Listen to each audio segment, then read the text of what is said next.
Rapid Motion Classic this week, we feature part 2 of the Execuline Motor Insurance Historic Tour, meeting at the Zwartkops International Raceway just outside Pretoria. And we have sports cars and high-powered saloon cars, the action brought to you by Execuline and its associate sponsors. Zwartkops International Raceway provides almost continuous action throughout the year for cars and motorcycles, and crowds just love the big fields of competitors, particularly cars going back as far as the 50s, 60s, 70s, 80s, which is what we call the golden age of motorsport. Here's race run on our program for the Execuline Trans Am cars, all built before 1974.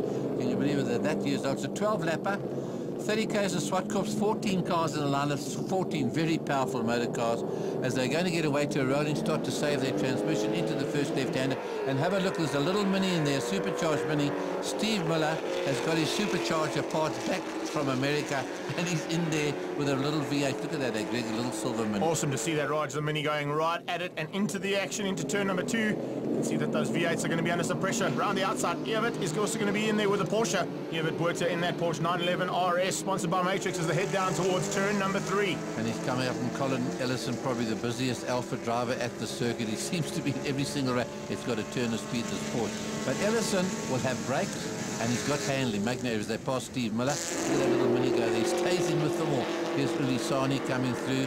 And then we've got number 102, Justin Ladner, in that Capri, that red Capri. It also flies here.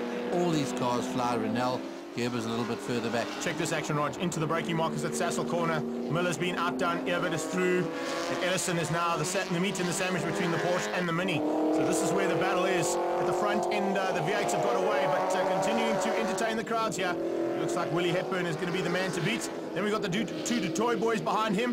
But Ben Morganroot is giving Willie a good run, the same as what Evert is doing here for Ellison. Absolutely. It's Dice's all the way down. He's got the speed at the moment, but don't discount Ellison. He just eats away at it all the time. Oh, big mistake here. Whoa, this is going to hurt. Porsche into turn 1. Oh, that's got to hurt. That's the worst I've ever seen. Game over. That's the worst I've ever seen coming around that first left. Here he goes. I think he's just losing it on his own. Here he goes. He's gone wide. He's collected it. Now he's onto the kiddie litter. And then it all goes wrong for him into the tyre wall, and big damage to that motor car. Gee whiz. That won't be racing today or for a few more meetings, that's for sure. Someone throw that Porsche away. That's game over. You're not going to get that back out onto the track after. No, you're going to get us to panel beaters first, that's for sure. All right, back in racing. Safety car came out. They all bunched up again. Willie Hepburn doesn't like that. Number 12 is Michael Compagnie from Belgium. Peter de Toy is very close to him. He brings cars out for the David Piper meeting. Here comes Willie. You can hear the growl of the Camaro, the ex-Lupini car, which Willie built.